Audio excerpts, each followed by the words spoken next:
देखिए, ज्योतिष में जब आप अपनी कुंडली देखें तो ये जरूरी नहीं है कि सारे ग्रह आपके शुभ हों।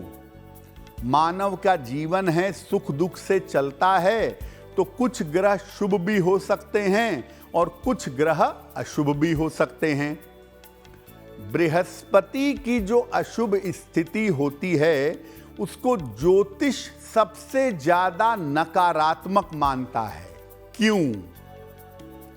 देखिए, बृहस्पति को ग्रहों में गुरु मानते हैं और आपके जीवन में शुभता का कारक मानते हैं, शुभता का स्वामी मानते हैं।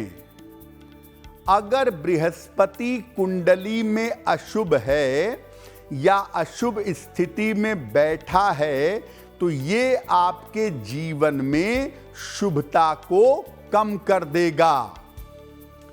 और बृहस्पति का मतलब क्या है? ईश्वर की कृपा का अनुभव। आप ईश्वर की कृपा का अनुभव नहीं कर पाएंगे। ये मतलब नहीं है कि ईश्वर कृपा नहीं करेंगे, वो तो निरंतर कृपा करते हैं, उनका तो काम ही है कृपा करना। लेकिन जैसे बारिश हो रही है और आप अपने सर पे छाता लगा लें तो बारिश का जल आप तक नहीं पहुंचेगा। तो बृहस्पति अगर अशुभ होगा तो ईश्वर की कृपा होने के बावजूद आपको ईश्वर की कृपा का अनुभव नहीं होगा। बृहस्पति अगर अशुभ स्थिति में है कुंडली में तो ये आपके संस्कार खराब करेगा। आप कोई ना कोई काम ऐसे करेंगे जो सामाजिक धार्मिक मान्यताओं के विपरीत हों।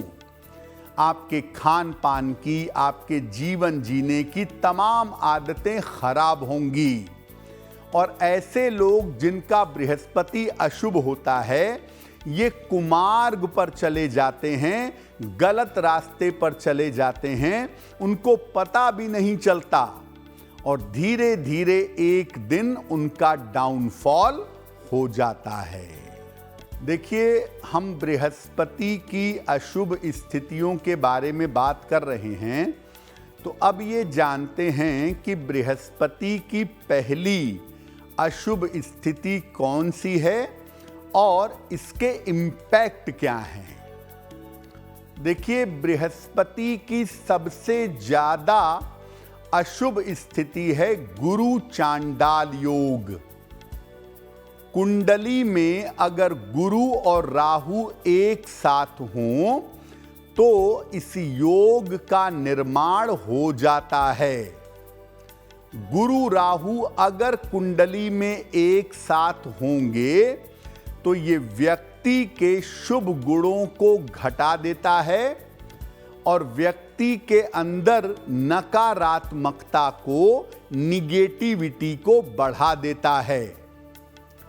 अगर कुंडली में गुरु राहु का योग है तो अक्सर व्यक्ति का चरित्र कमजोर होता है और गुरु राहु का योग होने से व्यक्ति को पाचन तंत्र यानी डाइजेशन की, लीवर की समस्या और गंभीर रोग होने की संभावना बनती है। जिनका गुरु राहु का योग होता है ऐसे लोग धर्म भ्रष्ट हो जाते हैं और ऐसी हरकतें जीवन में करते हैं जिसकी वजह से उनको अपयश का सामना करना पड़ता है। अगर गुरु राहु का योग है कुंडली में तो वैसे तो आप बात किसी की मानेंगे नहीं, समझाने पे समझेंगे नहीं, लेकिन अगर समझ लें तो आप अपने गुरु या भगवान शिव की शरण में जाइए। दूसरा कोई रास्ता नहीं है।